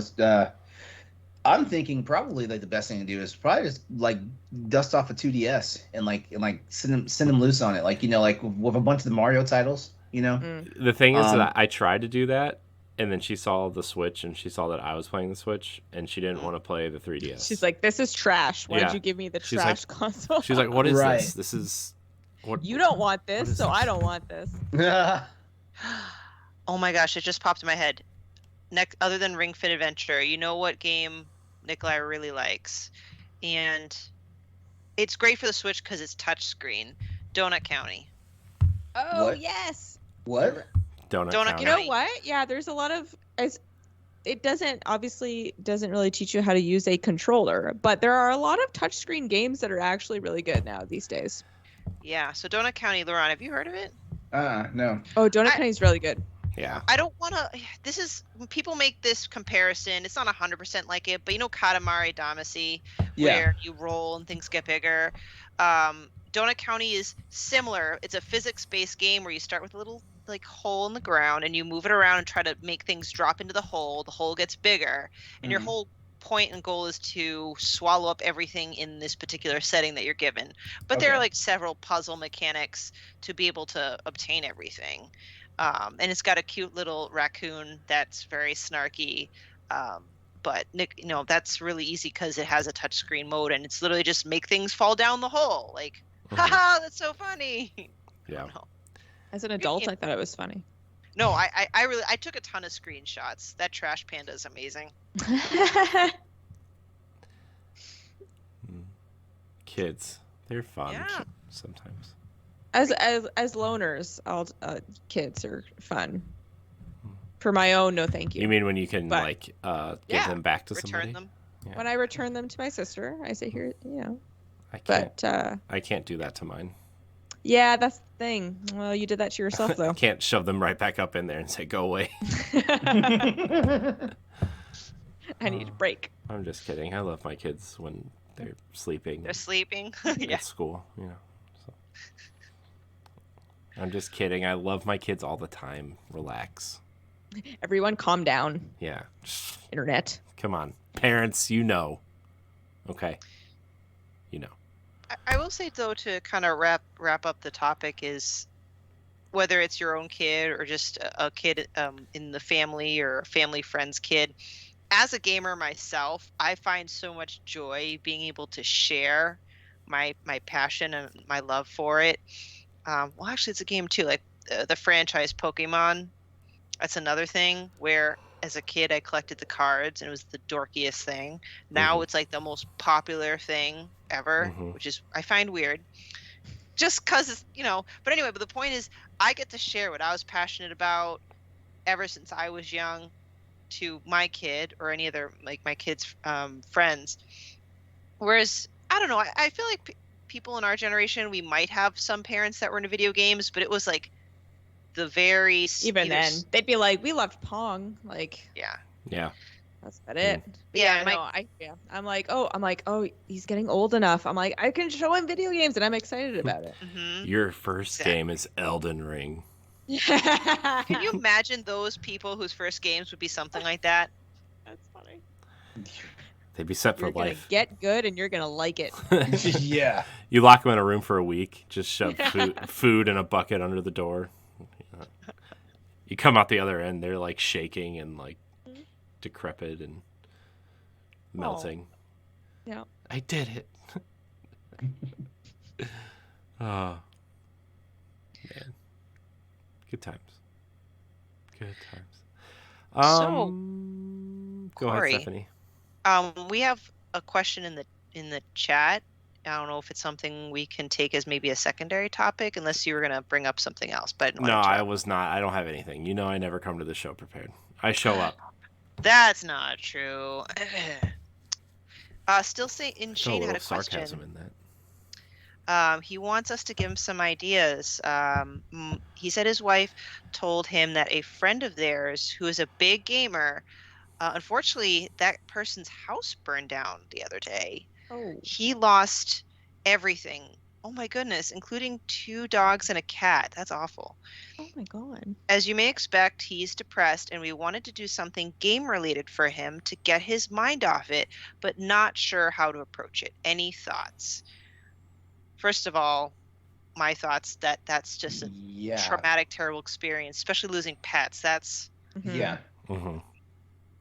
Yeah, that sucks. I'm sorry to hear that. House fires are no fun. I was in one like 12 years ago at this point. I was gonna say you went through a fire and then also a basement flooding, right? Yeah, it's not fun. Dude, life is not like you. No. I'd have to take some time to think about it, but if I were to provide like a knee-jerk answer, because he has lost probably all his games and his consoles, like I'm not sure, like I feel like there are a lot of options you can give him, so I don't know if he has a favorite franchise and maybe give him like an art book or something. I don't know. I'm thinking more of along the lines of collectible. Mm-hmm. So I don't know, like I'm just defaulting to myself. Like I'm a huge Zelda fan, and knock on wood, if heaven forbid my house ever burns down in a fire, like it's something comforting like an art book to be able to look at images. And I feel like images can really kind of take your mind off of things. Whereas like if you were to buy a replacement I'm not expecting anyone to buy a replacement console, but if you bought something like that, like where would that person play it? There, you just have a book and you look at pictures and it takes your mind off things. So that's my initial thought. I don't know if anyone else had any gift ideas. I mean, he says he's a huge Xbox and PC gamer and loved all Microsoft games. Sorry. Yeah. Well, I mean, at that point, I mean, everybody has a cell phone. I guess I could bring this up now. I bought this Backbone. And yeah, there you go. And or that. If you have Game Pass Ultimate, you can play Xbox games on your phone. Yeah. And that's true. This controller actually comes with a month of Game Pass Ultimate for free. So, I mean, that could take his mind off of something for a little bit. You know what? That's perfect then. Yeah, that is perfect. Yeah, there's something. Yeah. It's portable. It's an easy thing. Yeah. I mean, I don't know. It's $100. This thing is $100. But it works. I've used it this weekend. I got it this weekend, and I've been playing around with it. And everything works for the most part. I mean, there's a little bit of lag because it's cloud gaming, right? But that's any cloud gaming. But it also works with Apple Arcade. It also works with PlayStation Remote Play and PlayStation Now. Like any kind of gaming app you have on your phone, it works with. There's an Apple and an Android version. And it works. Like it's a great device, So this is probably something you could theoretically get him. He's digging it. Yeah, because it's promoted for Xbox Game Pass. Xbox actually like made sure that cloud gaming worked specifically with this controller, and it does everything. It records video. Like you download the app, you can actually record gameplay through this. It works just like an Xbox controller. So what's the name of that product? It's called a Backbone. Oh. Backbone for iPhone or Backbone for Android, and it is just a great device. And if he's missing his Xbox games, get him this and like a month or two of Game Pass. The thing is with cloud gaming, you have to have Game Pass Ultimate. It's $15 a month. It does come with a month of it though. So, but yeah, Shane, I'll send you a link to that in the Discord. Stephanie just dropped one. Oh. Well, thanks. But I didn't read quickly. You said Discord, but that's anyway. Fine. That's fine. But I don't know if I can beat that idea. Actually. Yeah, no, that's it. Yeah. I didn't have anything. Amazon. Yeah, because also sometimes Amazon has a 10% off coupon for this. So if you get it through Amazon, it might be a little bit cheaper. But it's a great device. Yeah, that's the best idea I've heard, because I was just going to say, like, go ahead and donate like a system to them, something. Yep. It doesn't even have to be anything major. Because like if you have like a handheld, like a decently powered handheld, donate that. But yeah, Corey's idea wins. Also, I mean, Xbox Series S's were $250 this week on Amazon's Woot website. So, I mean, not that you want to spend that much money, but if he's trying to replace something or on the fly or something, it's also wow. I can't believe how well, obviously sad subject, but how great ended up working out because you wanted to talk about the backbone. So. Yeah. Yeah, that's a great way to bring up something I bought on a whim. Sorry, but everything's connected. Yeah, maybe. I don't know. I always feel bad because I feel like we could do more to help people who go through situations like that, and we just kind of don't. But we started that group chat with Celeste today, and she had a lot of great ideas in terms of things we could do to help do things like that. Because I know Celeste is super into giving. Yeah. Yeah. But this backbone controller is a great device. I bought it because I wanted to. I do not utilize Game Pass enough, and I do not utilize my Xbox enough because somebody's always watching TV. Someone's always and I always default to my Switch because it's handheld. And I was like, well, I have Game Pass Ultimate. I never play my Xbox until my wife goes to bed, which is usually like, oh, well, I'm tired. I just want to watch TV or something. And so I bought this, and I've been playing Destiny on it. I've been playing Assassin's Creed Odyssey on it. I've been playing Outriders with it. It's great. Highly recommended. Nice. I'm sorry about your friend Shane. Yeah, it makes me sad. Yeah. So, all right, LeRon, what do you want to talk about? Well, I almost kind of feel like I hate to say it, that topic kind of took the wind out of me. Oh.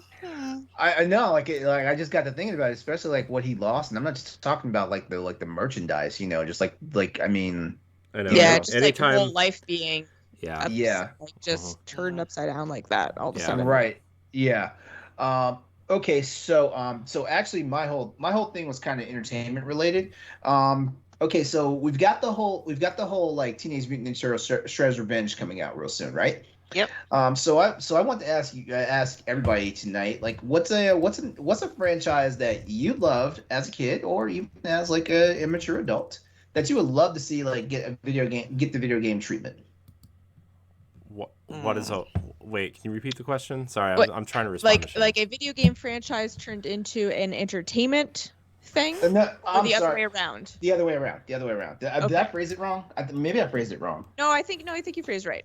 Okay. Sometimes I have bad phrasing. Like an entertainment franchise, like a TV or a movie or something that you want turned into a game. Yes. Yeah, that's it. You know what? There was one. They made one. I never played it, but supposedly it wasn't very good. But if they could have like a actual kick-ass Buffy game. Oh yeah, there was a Buffy game. They made one. It wasn't the best. No, that's what I heard. So I never played it. But if I could have that, but like really good, like really, really good, yeah, that's what I would want. Mm-hmm. For me, well, you know what? It's funny because like a lot of stuff that I was really into when I was young and stuff, they were actually getting like it fully realized and stuff in video games better. But what I really love is you guys remember this it was an anime series called Robotech, which was actually an adaptation of like 3 other anime series into one whole thing. I would love for there to be like just one really good Robotech game to come out that would encompass like the entire like Robotech saga. There have been some games that have come along the way. That have done a stellar job. There was this one called Macross. Do you remember Love? And it basically encompassed a lot of the series of the first portion of that, but it was only in Japan. So it was one of those things where you had to import, and at the time I wasn't ready to import that game for Sega Saturn. But I would love, there've been some other ones like Robotech, Battlecry. Yeah, like those are some games that are out because I remember there was one on GameCube and PS2. that they did okay, but they also took a lot of license because it was like it was original content based in that universe, and you got to see some stuff that was familiar from the series and stuff like that. I would just like them to just make something that just basically encompasses like that entire journey. Like guys like me, yeah, we're gonna know what happens around each turn, but we'd like to be able to play that stuff, and be like, oh yes, this is the major battle, like this is the battle at Saturn's rings and all this stuff. Just I told you I'm a nerd. Nerd. Hey. I'm not going to argue against it. Mine's Nerd's not. A compliment. You're a nerd. Let's see. Yeah, I don't know, because Turtles is my pick, and like.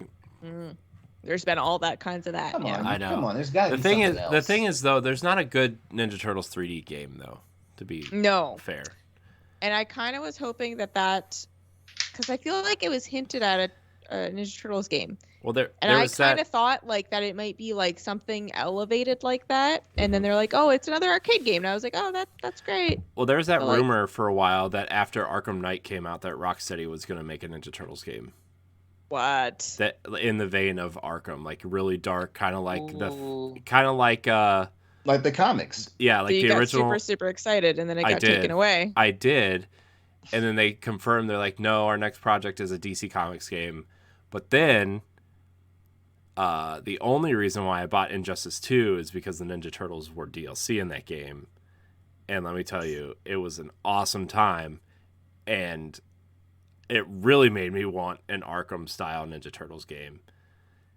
But no, we're just getting this 2D side-scrolling beat-em-up, which is good. I'm excited, but... You've played that before. That's happened before. I have 5 versions of that game downstairs in a bucket somewhere, and I'm about to get 13 in a collection and 1 new one, and I'm like, great.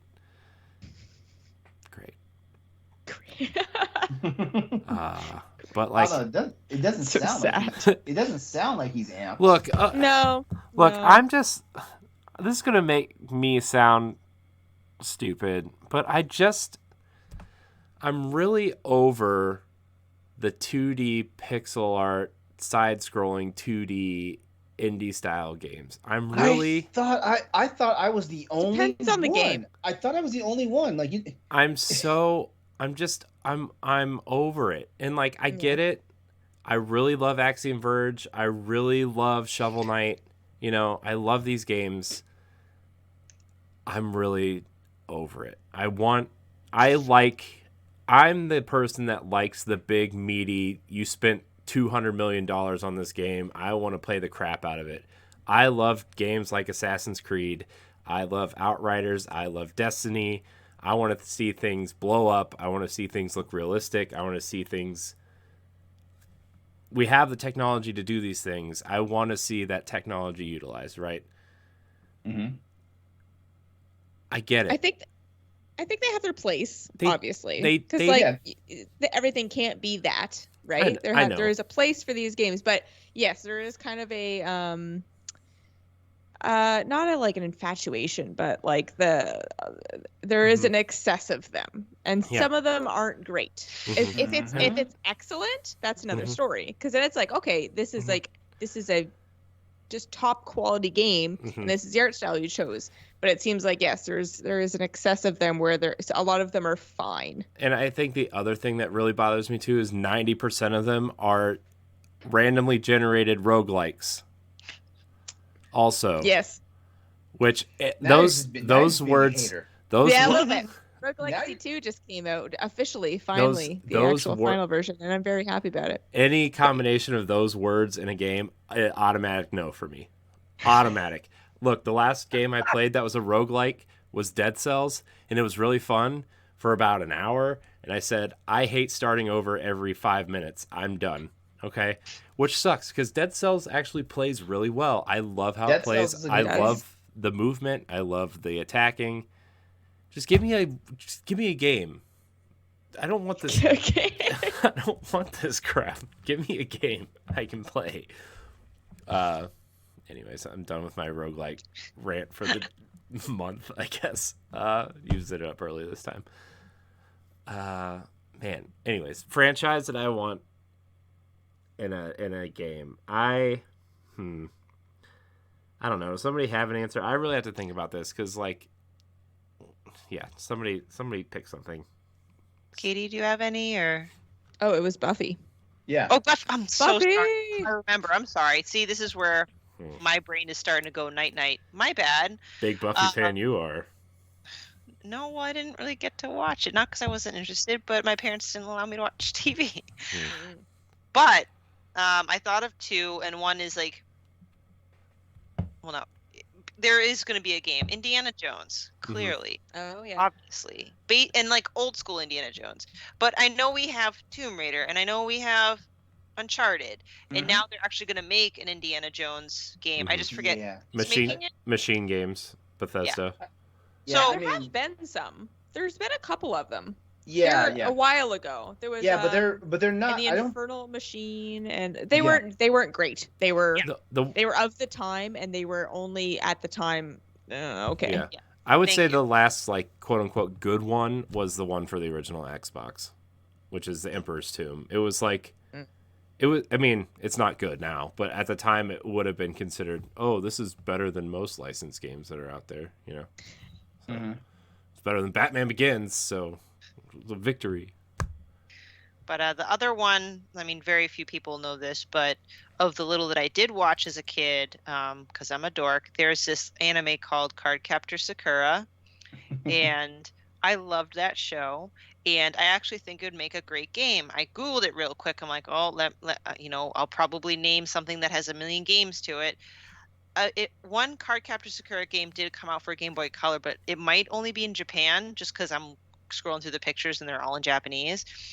And I only say that because it's about a girl and she has to collect all these cards that like grant a power or something. So it makes me think that it would be a great, card-based roguelike, Corey. Gross. Or just a card-based game. No, gross. Also gross. Because it is about God. Like Slay the Spire. Slay the Spire! Deck building, card game, strategy, roguelike. All great things. I think I'm retiring from this podcast. This is so all those words just make my brain melt. You're the one that even mentioned the roguelike. So I just feel like Cardcaptor Sakura would actually be a good deck building roguelike in a cute, lovable story with adorable characters. The end. I don't know. Man. I'm really having a hard time with this question because we're getting everything this soon. Well, yeah. We're getting Harry Potter. Yeah. We're getting Indiana Jones. We're getting Wolverine.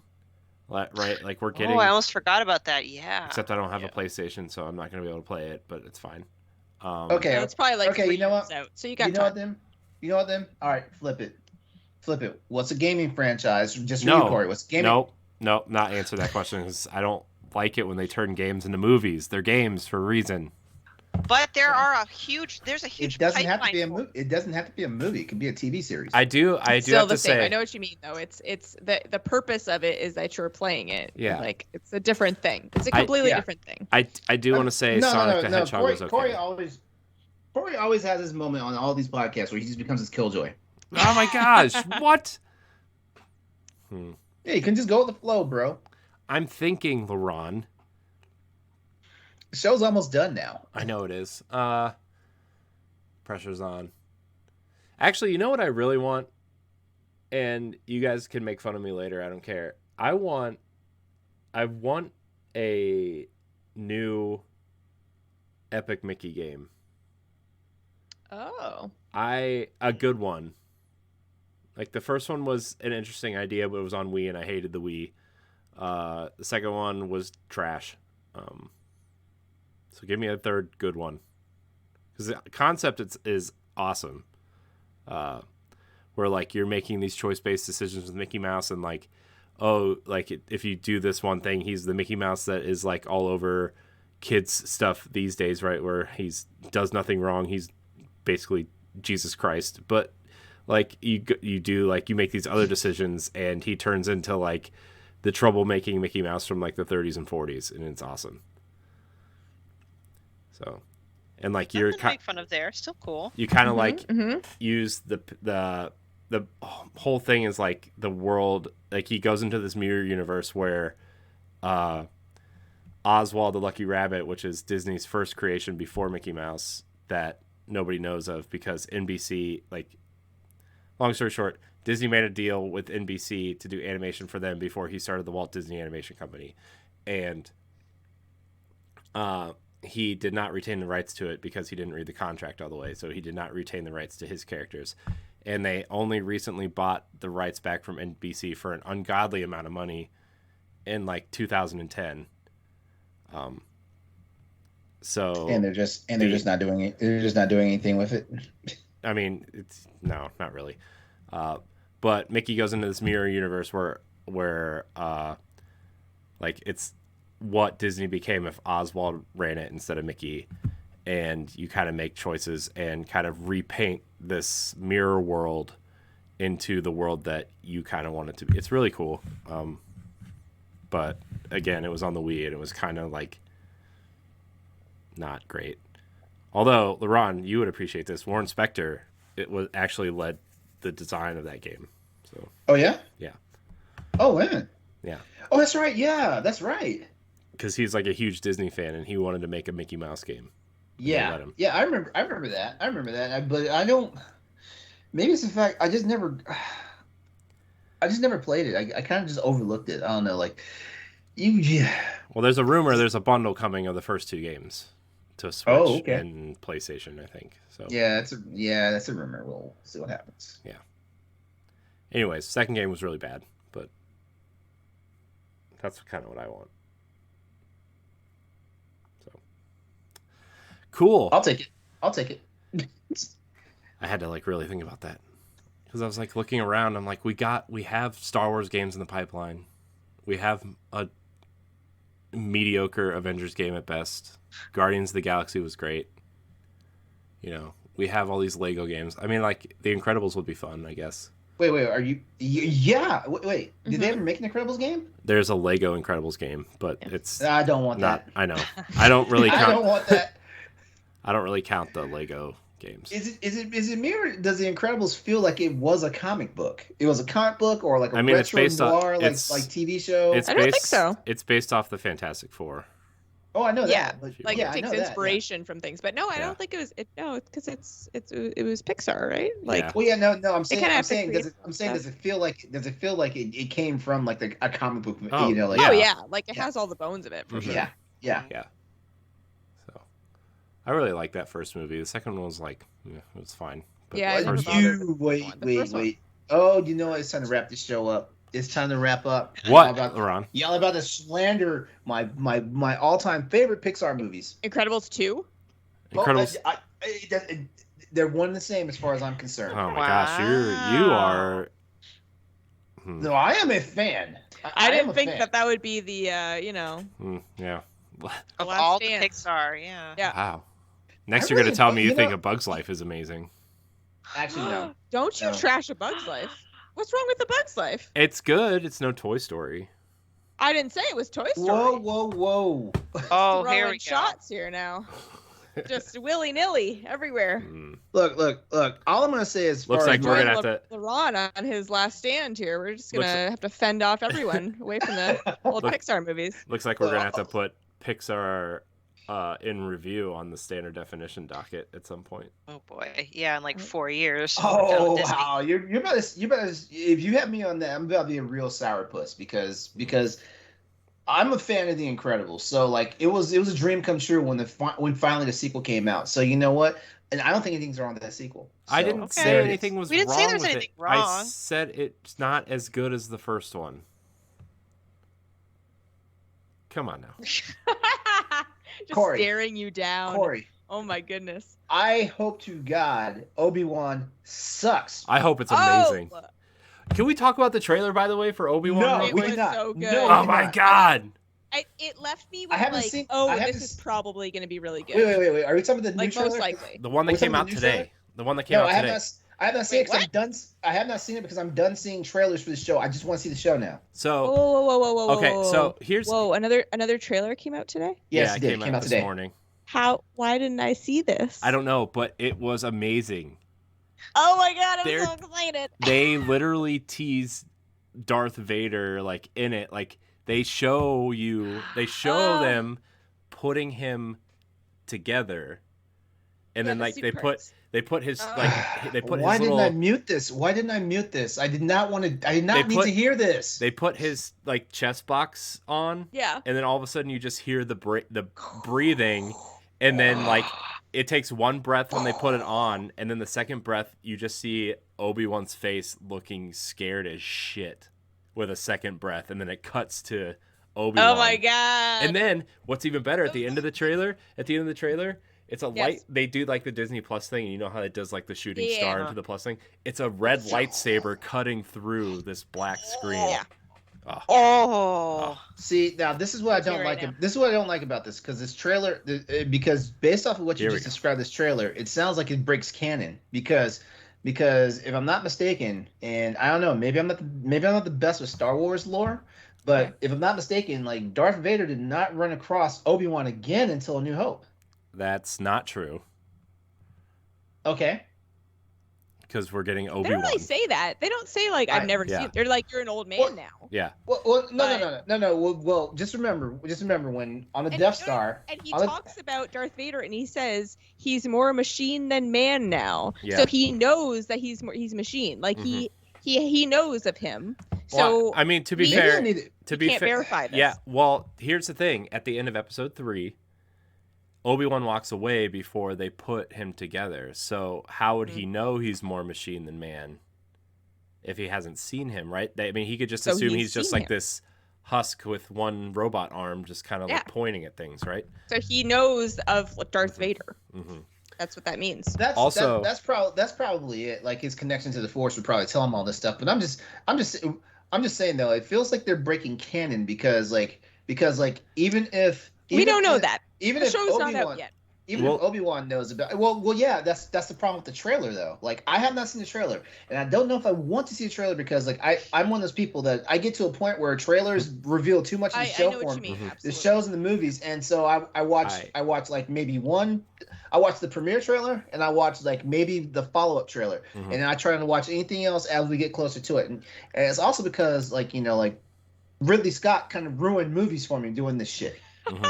Here's where I'm at with it's Ridley Scott's fault. I'm about to get into this, but go ahead, Corey. Oh man. I'm like a weird Star Wars fan, I think. For someone my age, I think I am a weird Star Wars fan. Because I'm 35. I'm one of those people who should hate the prequels, and everything that came after Return of the Jedi should be trash. That's. But I'm 32, and I don't hate it all. I recognize its faults. Mm-hmm. But I was just about to ask that question. Why most of it? I was about to ask that question. Why are we predisposed to hating like I don't know. Here's the thing. I stopped listening to everybody. But like I think A New Hope is like okay. I think Empire Strikes Back is really good. I think about a third of Return of the Jedi is good. I like aspects of all three trilogies, I would say. I really like Solo, actually, the Solo movie. I really like Rogue One. There are aspects of everything that I like, and there are aspects of every trilogy that I don't like. I think that, but the one thing I do love about the prequels is Obi-Wan. I think he's clearly the best part of the prequel movies. And the fact that we get to see Ewan McGregor play Obi-Wan again makes me really happy. I totally agree. And I don't think that you are in that much of a minority as you think. I just think that the angry Star Wars fans are the loudest. Like, I think we only hear from them. Every fandom. No one's like on the internet being like, I appreciate aspects from all the trilogies, and I understand the faults and I can appreciate the good things. Like people don't go on the internet and talk about that, right? Like people are just on the internet being like, "This sucks," and they ruined everything. Like, I think it's a good fraction of Star Wars fans who are similar, who have the similar feelings as we do. Yeah, I like some Star Wars. Okay, I like some lightsabers. I like some Han Solo. I like some Poe Dameron. I like all the things. I like things. So it's okay. It's okay to like things. Yeah, sometimes when you say you like things. When you say you like things, people get very upset sometimes when you're like, I like something. Like, so, how dare you like something? I was one of the people on the internet said, yeah, Last Jedi, it's pretty good. I liked it. Yes, I agree. I actually like the Last Jedi, the second one. Yeah. I like most aspects of it because they were like, you know what? We're going to just do stuff that you don't expect, and we're going to flip things around, and there is a whole storyline there that doesn't need to be there, and I'm the writing is not completely together at all.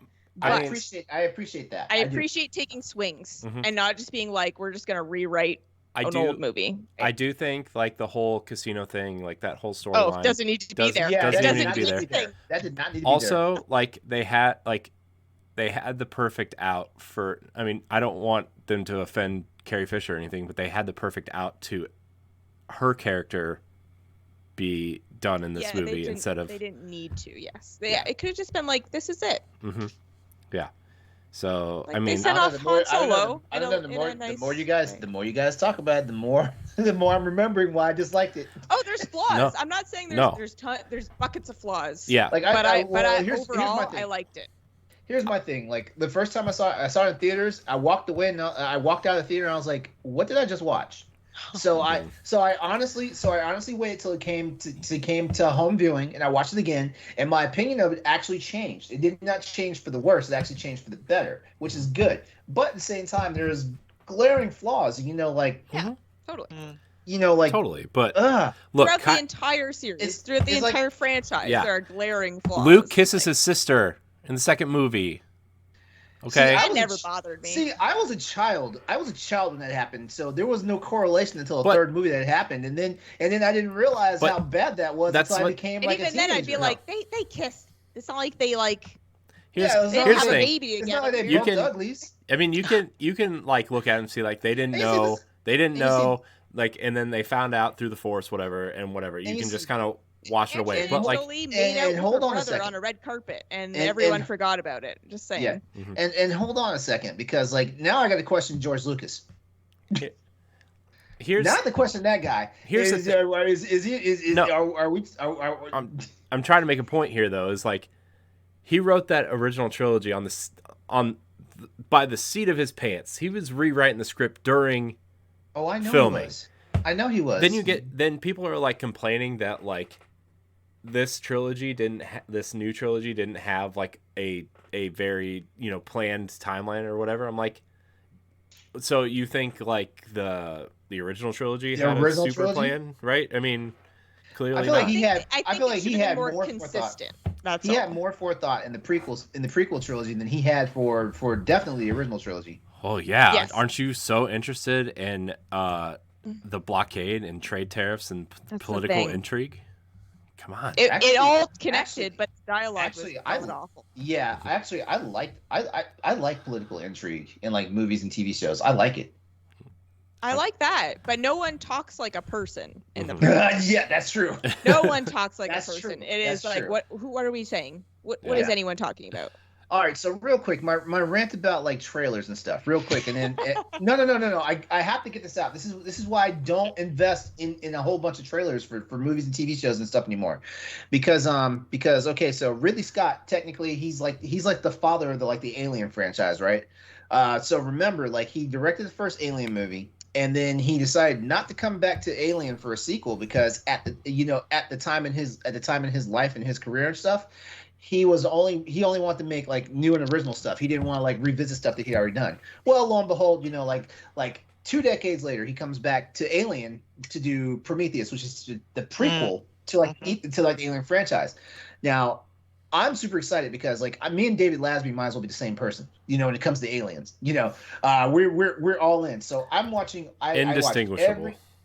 I watched every single trailer for Prometheus and everything. Right, was hyped up and everything. Got to the movie theater, and watched the movie. The movie was okay. The movie was not bad as far as I'm concerned because I'm a fanboy. But there was one problem that I had with the movie, and it wasn't so much the movie itself. It was the marketing campaign for it. There were so many things in the trailers. There were 6 different trailers for Prometheus. There were so many things in the trailers that never was in the fucking film. And I was like, there was stuff that I was legit looking for because I saw it in trailers. And I was like, yes, I can't wait to see the scene play itself out. Never saw the scene. And so I was like, it was like I was being gaslit because like I was sitting there literally thinking, did I imagine this stuff? What's happening here and stuff like that. So when the Blu-ray came out, you know, Blu-rays they love having all that stuff in there, like all the marketing and all that stuff. So like yeah, all the trailers are on the Blu-ray. So I was watching all the trailers on the Blu-ray, and my friends just saw me getting so animated because I was like, where was this at in the movie? Where was this at in the movie and all that stuff? And they're like, yeah, we don't know. Like yeah, and you know, and so. Here's the problem though. I went back and as I was watching like some of his other stuff, like Gladiator, he did it too. A lot of the stuff that was in the commercials and trailers was not in the film. Blade Runner, Alien, you know, so it got to a point where I was like, okay, you know what? I fucking hate Ridley Scott, you know, because and that's how I started this whole thing. You know, like when a movie comes out that I'm interested in, like for example, like that Monster Hunter movie came out, I only watched one trailer. Those Resident Evil movies come out, I only watched one trailer. Star Trek stuff, I don't watch everything that comes out. Like we have a new Star Trek series that premieres tonight when I go to bed, and I've only seen 2 trailers, and there've been 11 trailers. So yeah, so that's my whole thing, which is why when you guys talk about the Obi-Wan trailer, you guys already told me too much. I mean, we didn't even tell you like the plot. You said enough. I know what the plot point is. The plot point is the Inquisitors are coming to hunt down all the remaining Jedi that survived Order 66. I know the plot point of the show. It's fair. I do have to say 2 of the Inquisitors kind of look stupid, but they do. It's fine. It's fine. It's Star Wars. They might as well just. That's the other reason why I checked out watching any more trailers. I was like, "Oh, if I see too much more of this, I'm not going to want to watch the show." It's okay though. We get more Obi-Wan. That's all I care about. I have this funny feeling they're going to have all those Inquisitors corrected in post. I have a funny feeling. It's going to be a Sonic the Hedgehog all over again. That's fine. It's getting kind of close to release. I don't know. I mean, Star Wars, it's not like Star Wars is known for redoing half the movies, you know? Never. You know? Blinking Ewoks, Jabba, garbage CG. Gosh, when Han Solo steps on his tail, it's so bad. Oh. God, so bad. That was, oh my God. Oh, so good, though. Oh, man, I love all the stupid stuff in Star Wars. I can't wait to go to Disney World this year and ride Rise of the Resistance and Smuggler's Run. Oh, I'm so excited. I'm going to build my own lightsaber. It's going to be awesome. Oh. I'm not really going to build my own lightsaber. It's too much money. Why not? How much money is it? How much? It's like almost $300. What? Damn. Yeah. Shit. Or you could buy a legacy one for $150, which is like the pre-built. Still a lot. I know. Yeah. I know. I'll just go and take a lot of pictures. Yeah. One day. Also, I'm going to drink like 5 gallons of blue milk. It's so good. Yeah. The blue milk is so good. Is it? It is. I'll post my review of it that I took almost 3 years ago before the pandemic on Twitter. That's what I thought it was cool when I was making content, you know. That's all right. Anyways, why don't we wrap this show up? I want to thank everybody who was watching in the live stream, everybody who's watching and or listening. Remember, you can catch the Boss Rush podcast 1 week early on Patreon for just $1, as well as other shows. You can catch it on Fridays. Like, subscribe, share, rate, and review wherever you listen to the show. Katie, thank you so much for joining us. Why don't you remind people where they can find you, talk about your show, etc. Thanks so much for having me. this was a fun time. I'm on Twitter. I'm Lesperak. Lesperak. I don't know why that's my name. It happened a long time ago, and I'm stuck with it. But here we are. So yeah, I'm on Twitter. And I host 2 podcasts, one of which is Cutscenes, a video game movie podcast. We talk about video game property type movies and TV shows. So each episode will center on one of those, and me, Jacob, and Travis, and sometimes a guest will give our takes, our likes, our dislikes. You know, it gets heated sometimes. You're talking about Super Mario Brothers, and sometimes there's a lot of opinions. So yeah, there's that. That's on, all your major podcasting platforms. It's on Twitter, cutscenes_pod. And then Left Behind Game Club is a book club style video game podcast where each episode talks about a video game that we all play and get together. Same thing. Give our likes, our dislikes, our takes. Give some information about the game. This morning came out our Returnal episode, which, so I was on that one. It's a really awesome episode. It was fun. It was good. Returnal is a great game. That comes out every 2 weeks, and Cutscenes is seasonal. So we're on a little bit of a hiatus because Travis had a baby. Oh, so he's never going to sleep again for at least another 2-3 years. Nope. Oh, I was hoping you were going to say months, but years. Look, my son is 13 months old, and he still doesn't sleep at night. So it's going to be a while. Travis thought it would be over. That would be getting better soon, but sorry, Travis, if you're listening. So yeah, that's the same thing that can be found on all your podcasting platforms, and then we are on Twitter at. I don't remember these things like Jacob because Jacob knows all, but Twitter is at Left Behind Club, Instagram Left Behind Game Club, and then we have a Discord for the Left Behind Game Club called leftbehindgame.com/Discord. I think I did that wrong. No, leftbehindgame.com/Discord. And we got a bunch of good people in there. Everyone's really nice. Talk about game deals, what everybody's playing, what's going on, news. So yeah, check it out.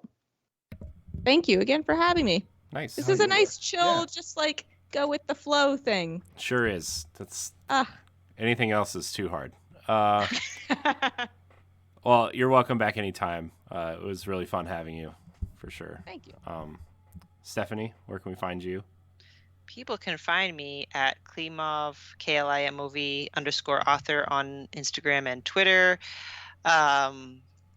You can find various articles of mine and others on bossrush.net, and I also make appearances on After Dark and the Disney arm of Standard Definition. LeRon? All right. As always, you can find me on social media at Exodus803. It's also my Twitch and YouTube channels. And don't forget, Tuesday nights, 8 p.m. Eastern Standard Time on twitch.tv/Exodus803 for the Crossroads podcast, where we talk about PlayStation, PC, and Xbox, as well as other facets of gaming and all that stuff. I am also part of the crew. I'm the lead host of the Boss Rush After Dark podcast series, which you can always hear early if you're a patron of ours. So don't forget, patreon.com/BossRushNetwork, and you'll be there early. I think that's all the major stuff, right? Yeah, that's Standard Definition MCU, which I'm pretty sure some people are ready for me to get back on that. Yeah. As well as Standard Definition for the Mass Effect franchise. I think we're calling it the franchise now because I think Story and I agreed to finally add Andromeda to that list. Nice. Interesting. Yep, that's me. You can find me on Twitter and Instagram at IamCoreyNHD. You can find me here on the Boss Rush podcast. You can find me on Nintendo Pal Block. You can find me on Standard Definition, After Dark, Expansion Pass, etc. etc. Like I said, I was on a recent episode of Secret Friends Unite co-op mode. Please check that out. You can find all of our content on bossrush.net. If you want to watch our videos, you can go to youtube.com/BossRushNetwork. Join our Discord, shop our merch, and all that good stuff. If you listen on iTunes or Spotify, please leave us a 5-star rating and review. We really appreciate it. I want to thank everybody for watching and or listening. Until next time, we love you.